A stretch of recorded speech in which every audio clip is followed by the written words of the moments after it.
Saviez-vous qu'en 2025, le marché immobilier de certaines des villes les plus célèbres de France s'effondrera plus vite que prévu? Imaginez des villes comme Paris, Bordeaux et Nice, longtemps considérées comme des destinations prisées pour l'immobilier, confrontées à des chutes de prix allant jusqu'à 15%, voire plus. C'est choquant, et cela se produit en ce moment même. Qu'est-ce qui provoque cette chute soudaine? Serait-ce un signal d'alarme pour l'économie du pays tout entier? Ou peut-être une opportunité inattendue pour les acquéreurs et les investisseurs? Dans cette vidéo, nous plongeons dans le 10 villes françaises où le marché immobilier s'effondre en les classant du moins aux plus impactés. Vous découvrirez les raisons surprenantes de ces cracks et leurs implications pour tous ceux qui s'intéressent à l'immobilier français.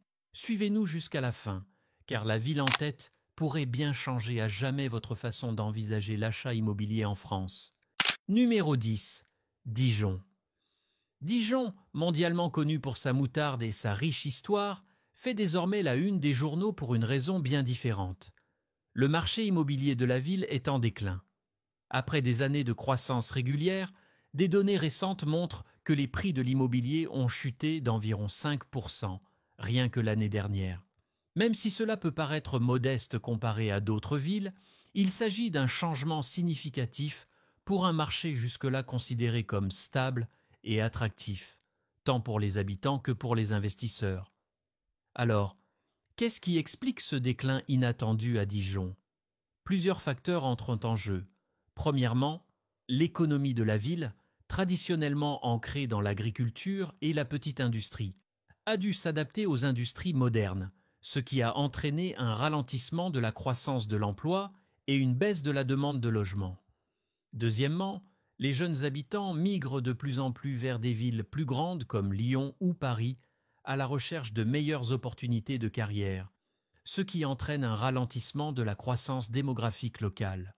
Enfin, les nouveaux projets immobiliers en périphérie ont inondé le marché, créant une offre excédentaire qui tire les prix vers le bas.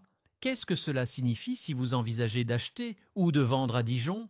Pour les acheteurs, cette baisse représente une rare opportunité d'entrer sur le marché à moindre coût, notamment pour ceux qui recherchent de charmantes demeures historiques ou des quartiers pavillonnaires calmes. Les vendeurs, quant à eux, doivent se montrer prudents et réalistes dans leurs prix, car il faudra peut-être faire preuve de patience pour trouver le bon acheteur. Si vous envisagez Dijon, surveillez la reprise économique et l'évolution démographique de la ville. Elles seront des indicateurs clés du moment où le marché pourrait rebondir. Ce n'est que le début d'une vague qui touche de nombreuses villes françaises. Voyons donc quelles villes connaissent des changements encore plus importants. Numéro 9. Nantes. Nantes, ville dynamique réputée pour sa culture florissante et sa forte économie, en surprend plus d'un avec un marché immobilier qui montre des signes de ralentissement significatifs. Après des années de croissance rapide des prix, atteignant parfois des taux annuels à deux chiffres, Nantes a récemment connu une baisse de 7% des valeurs immobilières. Ce changement soudain a pris de court les habitants et les investisseurs, soulevant des questions sur les causes de cette instabilité inattendue du marché.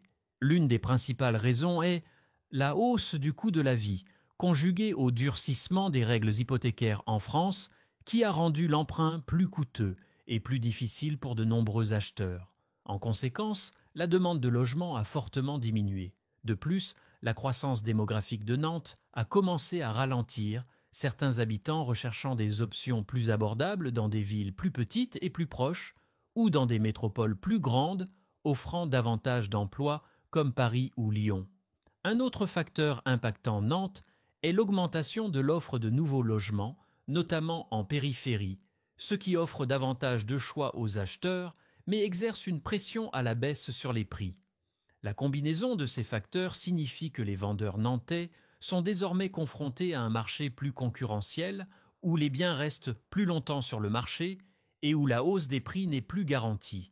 Pour les acheteurs potentiels, ce ralentissement à Nantes pourrait être une bonne nouvelle, l'occasion de trouver des logements à des prix plus raisonnables sans la guerre des enchères féroce observée ces dernières années. Les vendeurs, quant à eux, doivent aussi se préparer à des délais de vente plus longs et à des stratégies de prix réalistes.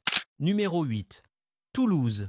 Toulouse, souvent surnommée la ville rose, pour ses bâtiments en terre cuite caractéristiques, est depuis longtemps un haut lieu de l'investissement immobilier. Réputé pour son industrie aérospatiale et sa population étudiante dynamique, le marché immobilier toulousain a connu une forte croissance pendant des années. Mais récemment, cette tendance s'est fortement inversée. Les prix de l'immobilier à Toulouse ont chuté d'environ 8%, signalant une correction notable du marché qui attire l'attention des investisseurs et des propriétaires. Alors, qu'est-ce qui explique ce brusque repli à Toulouse ? La dépendance de la ville au secteur aéronautique, confrontée à des difficultés et des restrictions budgétaires à l'échelle mondiale, a ralenti la croissance économique et la création d'emplois. Ce ralentissement a rendu de nombreux habitants prudents quant à l'investissement immobilier en ce moment. Parallèlement, la hausse du coût de la vie et le durcissement des conditions de crédit ont également freiné la demande, notamment chez les primo-accédants et les jeunes familles. Un autre facteur critique est l'expansion de la périphérie toulousaine, où la multiplication des nouveaux projets immobiliers a créé une offre excédentaire. Cette saturation a entraîné des délais de vente plus longs et une baisse des prix, notamment en périphérie.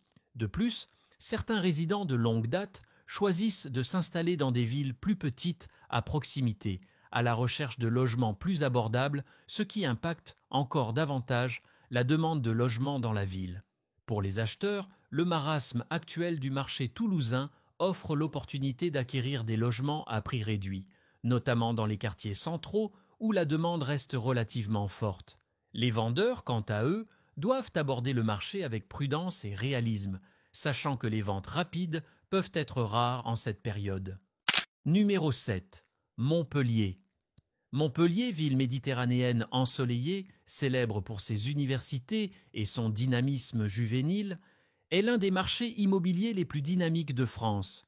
Pendant des années, les prix ont grimpé en flèche, car de plus en plus de personnes affluaient vers cette ville dynamique pour travailler, étudier et profiter de son style de vie. Mais récemment, le marché immobilier montpelliérain a traversé une période difficile, avec une baisse des prix d'environ 9%. Au cours de l'année écoulée, ce retournement inattendu a amené beaucoup à s'interroger sur les causes de ce ralentissement. L'un des facteurs clés est l'expansion rapide de la ville, qui a entraîné une surabondance de nouveaux projets immobiliers. Si la croissance peut être un signe de dynamisme, la surabondance de logements neufs sur le marché a créé une offre excédentaire, rendant plus difficile pour les vendeurs d'attirer des acheteurs. Parallèlement, la hausse des taux d'intérêt et le durcissement des conditions d'emprunt ont freiné la demande, notamment chez les jeunes actifs et les primo-accédants, pourtant essentiels au marché immobilier montpelliérain. Un autre facteur est l'économie locale de la ville qui, malgré ses atouts, subit la pression des incertitudes économiques nationales et mondiales. Certains habitants migrent également vers des villes plus calmes et moins chères à proximité, ce qui contribue au ralentissement de la croissance démographique et à la baisse de la demande de logement en centre-ville. Pour les acheteurs, la baisse des prix à Montpellier ouvre la voie à des options plus abordables dans une ville qui promet toujours un cadre de vie agréable et un fort potentiel à long terme. Les vendeurs doivent être réalistes quant au prix et se préparer à des délais de vente plus longs, surtout en dehors des quartiers les plus prisés. Numéro 6. Strasbourg. Strasbourg, siège du Parlement européen et pôle culturel dynamique, est traditionnellement perçue comme une ville stable et attractive. Cependant, des données récentes révèlent que le marché immobilier strasbourgeois connaît actuellement un déclin notable. Les prix ayant chuté d'environ 10% au cours de l'année écoulée, ce changement a surpris plus d'un, compte tenu de l'importance politique et de la vigueur économique de la ville. Plusieurs facteurs contribuent aux difficultés actuelles du marché immobilier strasbourgeois. Premièrement, le marché de l'emploi, bien que globalement robuste, a été affecté par les incertitudes économiques européennes et les mutations de l'emploi public. Cela a ralenti la croissance démographique et la demande de logement. Parallèlement, Strasbourg a connu une augmentation des constructions d'appartements et de maisons neuves, notamment en périphérie, créant une offre excédentaire qui exerce une pression à la baisse sur les prix. Une autre raison importante est l'évolution des comportements d'achat. De nombreux acheteurs potentiels se tournent désormais vers des options plus abordables et plus spacieuses au-delà des limites de Strasbourg, dans les villes et les zones rurales environnantes. De plus, le durcissement des conditions de crédit et la hausse des taux d'intérêt ont freiné l'enthousiasme des acheteurs, rendant plus difficile pour certains d'entre eux l'accès à des biens qu'ils auraient acquis il y a quelques années seulement. Pour les acheteurs potentiels, la correction du marché strasbourgeois offre une opportunité unique d'investir dans une ville à forte présence culturelle et politique, mais à des prix plus accessibles. Les vendeurs, quant à eux, doivent aller soigneusement réfléchir à leur stratégie de prix et faire preuve de patience le temps que le marché s'ajuste. Numéro 5. Bordeaux. Bordeaux, célèbre dans le monde entier pour ses vignobles et son architecture élégante, est depuis longtemps un symbole du luxe à la française. Cependant, même cette ville emblématique n'est pas à l'abri de l'effondrement actuel du marché immobilier. Au cours de l'année écoulée, les prix de l'immobilier à Bordeaux ont chuté d'environ 11%, signalant une forte correction après des années de croissance rapide et de demande en plein essor. Qu'est-ce qui explique cette baisse significative ? L'un des principaux facteurs est l'évolution du paysage économique de la ville. Le marché immobilier bordelais, autrefois florissant, a attiré de nombreux investisseurs. Mais la hausse des taux d'intérêt et le durcissement des conditions d'emprunt ont considérablement freiné la demande. De plus, les industries locales sont confrontées à des difficultés et certains jeunes résidents migrent vers des villes plus grandes comme Paris ou Toulouse à la recherche de meilleures opportunités, ce qui ralentit la croissance démographique. Un autre problème est la multiplication des projets de construction, notamment en périphérie, qui a créé une offre excédentaire de logements. Cette abondance, combinée à un intérêt moindre des acheteurs, fait baisser les prix et prolonge la durée de mise en vente des logements. Pour les acheteurs, le marasme actuel du marché bordelais pourrait être une occasion en or d'investir dans l'une des plus belles villes de France à prix réduit, surtout s'ils recherchent une valeur à long terme. Les vendeurs, quant à eux, doivent s'adapter à un marché plus concurrentiel en fixant des prix réalistes et en faisant preuve de patience. Nous avons mis beaucoup de cœur et de recherche pour vous proposer ces plongées en profondeur.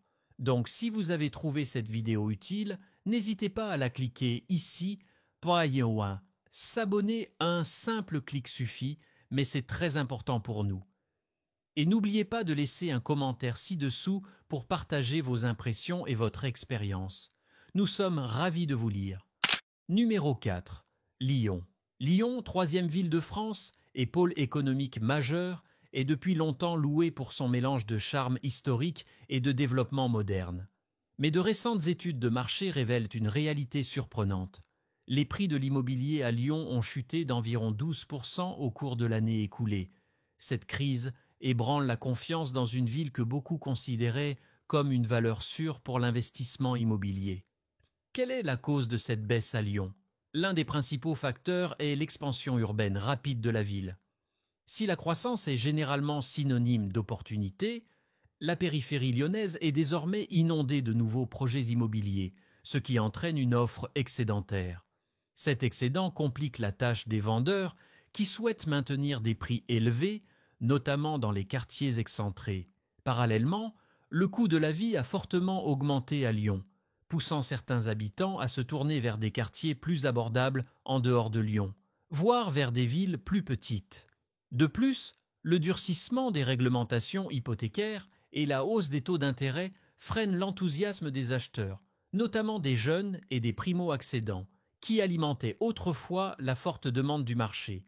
L'économie locale lyonnaise, bien que diversifiée, subit les pressions économiques nationales affectant la sécurité de l'emploi et la confiance des consommateurs, ce qui a un impact sur le marché du logement. Pour les acheteurs, cette baisse offre l'opportunité d'accéder à l'une des villes les plus dynamiques de France à des prix plus accessibles. Les vendeurs, quant à eux, doivent revoir leurs attentes à la baisse et se préparer à des délais de vente plus longs dans un environnement plus concurrentiel. Numéro 3. Marseille. Marseille, plus grande ville portuaire de France et véritable creuset culturel, connaît l'une des mutations les plus spectaculaires de son marché immobilier. Au cours de l'année écoulée, les prix de l'immobilier ont chuté d'environ 13%, ce qui en fait l'une des villes les plus durement touchées de cette liste. Cette crise a sonné l'alarme parmi les propriétaires, les investisseurs et les décideurs politiques. Plusieurs facteurs contribuent au déclin du marché immobilier marseillais. La ville est confrontée à des difficultés économiques, notamment un taux de chômage élevé et une croissance de l'emploi plus lente que dans d'autres villes françaises. Ces problèmes affectent directement la demande de logement, car moins de personnes se sentent en confiance pour investir dans l'immobilier. De plus, certains quartiers de Marseille souffrent d'un problème de réputation dû aux inquiétudes liées à la criminalité et au déclin urbain, ce qui dissuade de nombreux acheteurs potentiels et fait encore baisser les prix. Un autre élément important est l'important parc immobilier ancien et mal entretenu de la ville. Nombre de ces biens nécessitent des rénovations coûteuses, ce qui les rend moins attractifs sur un marché où les acheteurs sont prudents et les financements plus difficiles à obtenir. Parallèlement, les nouveaux projets immobiliers dans d'autres quartiers de la ville dépassent la demande, créant une offre excédentaire et une baisse supplémentaire des prix. Pour les acheteurs, cela représente une opportunité complexe. De bonnes affaires sont à saisir, mais investir à Marseille exige une recherche approfondie et une prise en compte de la dynamique du quartier. Les vendeurs doivent faire preuve de réalisme et de patience, et doivent souvent investir dans des travaux de rénovation avant de conclure une vente. Numéro 2. Bien. Nice, joyau de la Côte d'Azur, est réputé pour son littoral magnifique, son art de vivre glamour et son immobilier de luxe. Pourtant, sous son soleil radieux, le marché immobilier niçois est confronté à un fort déclin. Avec une baisse des prix estimée à 1% l'année écoulée, ce changement bouleverse un marché longtemps considéré comme inaccessible en raison de son attrait international et de son statut de luxe. Plusieurs facteurs sont à l'origine de cette crise. Premièrement, la hausse des taux d'intérêt et le durcissement des conditions de crédit ont réduit le nombre d'acheteurs en mesure d'acquérir un logement dans cette ville au coût de la vie élevé. Même les investisseurs fortunés deviennent plus prudents face aux incertitudes économiques qui se propagent en Europe. Deuxièmement, les effets à long terme de la pandémie de Covid-19 sur le tourisme, moteur majeur de l'économie niçoise, ont affaibli le marché locatif et la demande globale de biens immobiliers. De plus, Nice a connu une augmentation des nouveaux programmes immobiliers de luxe qui, bien qu'attrayants, ont saturé le marché. Conjuguée à un afflux plus faible d'acheteurs étrangers fortunés, cette offre excédentaire a fait baisser les prix. On observe également un déplacement notable des résidents vers les villes voisines moins chères, à la recherche d'un logement plus abordable sans sacrifier leur qualité de vie. Pour les acheteurs, la baisse actuelle du marché niçois pourrait constituer une occasion inattendue d'investir dans un emplacement prestigieux à prix réduit. Les vendeurs, en revanche, sont confrontés à des choix plus difficiles. Baisser les prix pour attirer un bassin d'acheteurs plus restreint ou attendre une amélioration du marché, ce qui peut prendre du temps. Numéro 1. Paris. Paris, l'emblématique ville lumière, a longtemps été le fleuron de l'immobilier français. Mais aujourd'hui, même ce marché légendaire est confronté à un fort ralentissement. Au cours de l'année écoulée, les prix de l'immobilier à Paris ont chuté de près de 15%, marquant la chute la plus importante parmi les grandes villes françaises. Ce changement radical a stupéfié les propriétaires, les investisseurs et les experts du monde entier. Alors, qu'est-ce qui explique la chute du marché immobilier parisien ? Tout d'abord, le coût de la vie notoirement élevé incite les habitants à se tourner vers des quartiers plus abordables en banlieue, voire dans d'autres régions de France. L'essor du télétravail, accéléré par la pandémie, a réduit la demande d'appartements en centre-ville, les gens privilégiant l'espace et les prix plus bas à la proximité du centre-ville. Les pressions économiques jouent également un rôle important. La hausse des taux d'intérêt et le durcissement des règles d'octroi de prêts hypothécaires ont rendu le financement d'un logement à Paris beaucoup plus difficile, notamment pour les primo-accédants. De plus, les acheteurs internationaux, qui affluaient autrefois à Paris comme investissement sûr, sont devenus plus prudents face aux incertitudes mondiales. Le marché parisien souffre également d'une offre excédentaire dans certains quartiers, notamment en raison de nouveaux programmes immobiliers de luxe qui ne répondent pas à la demande.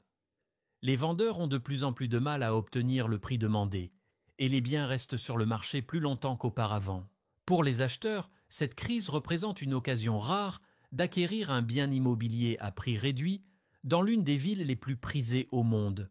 Pour les vendeurs, en revanche, c'est le moment de faire preuve de patience et de flexibilité. La crise immobilière parisienne nous rappelle avec force que même les marchés les plus prestigieux du monde sont vulnérables au changement.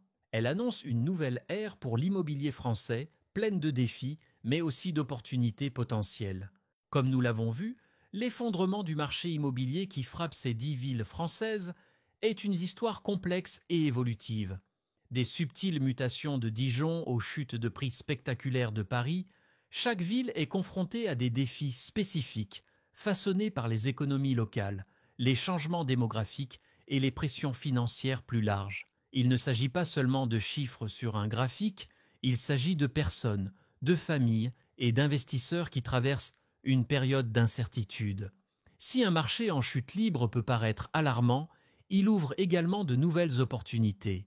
Pour les acheteurs, la baisse des prix représente une opportunité de pénétrer des marchés autrefois inaccessibles ou d'investir dans des biens immobiliers à fort potentiel à long terme. Pour les vendeurs, l'essentiel est de se tenir informé, d'ajuster ses attentes et de faire preuve de patience, car la reprise peut prendre du temps. La situation générale nous rappelle que les marchés immobiliers ne sont pas statiques. Ils réagissent aux évolutions économiques, aux tendances sociales et aux politiques gouvernementales. Si vous envisagez d'acheter ou de vendre en France, il est essentiel de se tenir informé de ces changements pour prendre des décisions éclairées. Merci d'avoir regardé. N'oubliez pas de cliquer sur s'abonner, laisser un commentaire ci-dessous avec vos réflexions ou expériences dans l'une de ces villes. Qu'est-ce qu'inquiète, ce qui vous surprend le plus dans ces krachs boursiers? Nous sommes ravis de connaître votre avis et vos idées nous aident à créer des vidéos encore plus pertinentes.